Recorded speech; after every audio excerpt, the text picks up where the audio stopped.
que aún sigue en desarrollo.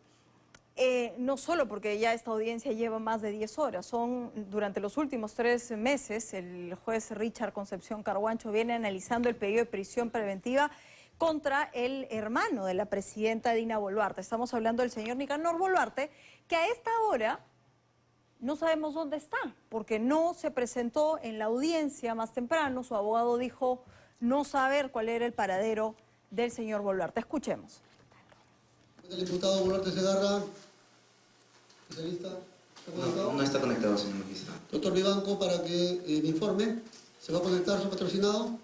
Voy a comunicarme con él, señor magistrado. Ya, por favor, trate de comunicarse. Doctor Vivanco, logró comunicarse con su patrocinado Boluarte Segarra. No, señor magistrado, todavía no he podido comunicarme. Bueno, no, y ahí estaba la voz del doctor Vivanco, no he logrado comunicarme, pero en las últimas horas teníamos señales de dónde estaba el señor Boluarte. Vamos a ver justamente porque él se movilizaba, me parece, en las últimas horas. Tenemos un video, vamos a ver lo que ha registrado uno de sus movimientos. El imputado Boluarte Segarra, ¿escucha? Sí, doctor, presente. Buenas tardes. Buenas tardes, voy a emitir decisión. Luego anuncio de quiénes voy a empezar. Me escucha el imputado Ortiz Marreros. Buenas tardes. Doctor, buenas tardes. ¿Me escucha? Sí, doctor, presente. Sí, gracias. Bien, voy a emitir decisión. A ver, sin duda las lecturas pueden ser muchas, pero vamos a ajustarnos un poco a lo que han sido hoy algunas de las cosas que se han dicho en el marco de esta audiencia donde se está pidiendo prisión preventiva contra el señor Boluarte. Y para hacerlo, está esta noche la doctora Romy Chan. Ella es especialista en Derecho Penal y le agradecemos por estar esta noche con nosotros. Bienvenida, doctora Chan. ¿Cómo le va? Gracias por la invitación. A ver, si hay alguna crítica que hacer, hablando un poco de la forma, es el tiempo que se está tardando esta audiencia para declarar fundada o no, esta preventiva. Lleva 3 meses, ¿no? Las comparaciones son odiosas. Y lo que quiero decir es que el juez Checkley se ha demorado muy poco tiempo en fundar una preventiva, ¿no? ¿Qué está pasando en este caso? Porque ya van más de 10 horas y no llegamos ni a la prognosis, creo, de pena. Sí, yo creo que acá hay lamentablemente, ¿no?, un ejemplo de lo que no se debe hacer en una audiencia de prisión preventiva, porque para empezar el tiempo que ha tomado es innecesario si nos hubiéramos concentrado únicamente en los elementos que se tienen que revisar para determinar una prisión preventiva, que son los indicios de elementos que den lugar a un delito, el peligro de fuga y el riesgo de obstaculización. Si vamos viendo ya en estas 10 horas, incluso ya de lectura de la resolución, vemos muchos temas de fondo. Y aquí no estamos evaluando si existe una culpabilidad o inocencia de parte de las personas ahí investigadas, sino básicamente si corresponde o no la prisión preventiva. Y eso es algo que lamentablemente el juez está, yo creo, no enfocando, ¿no? Ahora, frente a lo que... Lo importante también es hacer docencia para que quede claro por qué se fundaría, ¿no? Porque quienes ya elucubran sobre la no presencia del señor el día de hoy, que le podrían dar, ¿no es cierto?, visos de lo que el juez hoy día dictaminaría sobre esta preventiva. ¿Cumple con los requisitos de una prisión preventiva el señor Boluarte? Yo creo que hay muchos elementos. Desde el punto de vista de los indicios graves y suficientes para acreditar el delito, está más que claro. Yo creo que ya en exceso, ¿no? Todavía no hemos llegado, por lo menos de lo que he visto, todavía no se había llegado a evaluar el tema del riesgo de fuga, ¿no? ¿Va a escapar o no se va a escapar? Claro, ahora que ya no esté presente, que se le llame y que ya no responda, ya es un elemento que yo creo que sí debe de ser valorado tanto por la Fiscalía y sobre todo ahora por el Poder Judicial, ¿no? Y el tema de la obstaculización o entorpecimiento, creo que sí tiene un punto bastante contundente desde el momento en que estamos hablando del hermano de la Presidenta de la República y que se viene además cuestionando que la Presidenta estaría sí participando o realizando actos que pudieran evitar la responsabilidad de su hermano. Y claro, desde ese punto de vista sí existe un riesgo latente, ¿no?, que tiene que pues valorar el juez. Yo creo que eso explica que el señor Boluarte de momento haya desaparecido. Y justo, ¿no? Lo dice hace unos minutos uno de los colegas que está siguiendo esta sesión, ¿no? El abogado, el señor Luis Vivanco, le ha pedido al juez que haya una sesión hasta una hora prudente. Vamos, que ya son las 10:36 y aún no avanza, ¿no es cierto? Hay algo importante, ¿no? respecto de cómo cambiaría su situación procesal en este momento, y un poco analizar lo que podría ser fundar esta prisión preventiva y cómo complicaría el escenario también para la propia señora Boluarte, para la hermana. Sí, a ver, acá hay varias cosas, ¿no? que yo creo se pueden rescatar de esta audiencia, para bien o para mal, ¿no?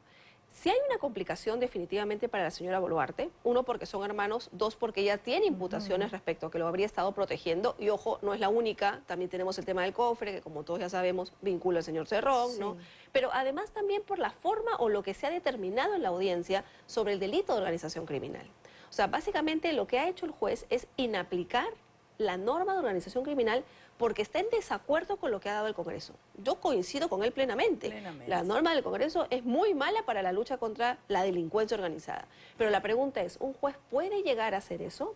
Y la Constitución plantea que un juez sí puede dejar de aplicar una norma cuando la norma vulnera derechos fundamentales.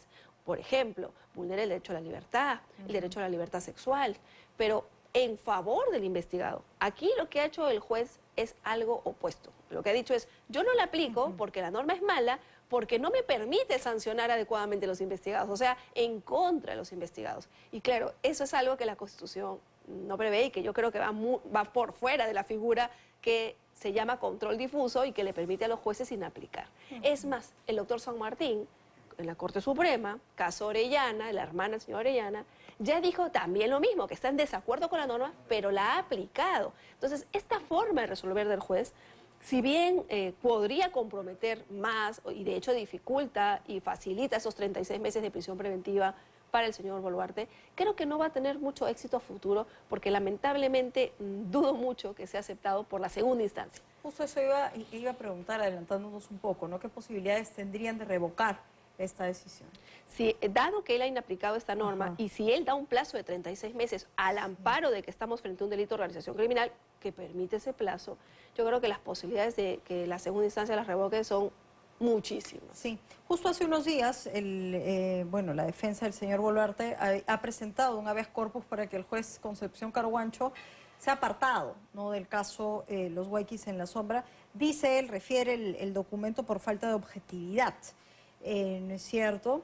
Que se ordene el apartamiento del juez del primer juzgado, Richard Concepción Carhuancho, de la investigación seguida en mi contra, toda vez que viola el principio de imparcialidad, amenazando directamente y de forma inminente mi libertad personal, toda vez que resolverá la solicitud de preventiva en mi contra, así como cualquier otra medida de restricción a mi derecho a la libertad. Bueno, toda persona que siente que se está vulnerando un derecho puede presentar un habeas corpus. Sí. Al análisis, ¿qué podría ocurrir en paralelo con esta medida? Bueno, definitivamente él puede dar la prisión preventiva. De hecho, ahora estamos ya a puertas de la resolución. Ellos pueden apelar esta decisión en segunda instancia y obviamente la sala también corregir el error, ¿no? Ahora, hay que tomar en cuenta algo. Él puede plantear todos los habeas corpus que desee, pero hay una regla en el habeas corpus, que es que cuando existe otra vía para solucionar el problema, debe esperarse que la otra vía se pronuncie. Y aquí, de lo que vamos viendo y lo que se ha hecho público de ese habeas corpus, yo creo que no se estaría agotando la instancia. Si un juez te parece que vulnera tus derechos, bueno, tú en todo caso lo recusas.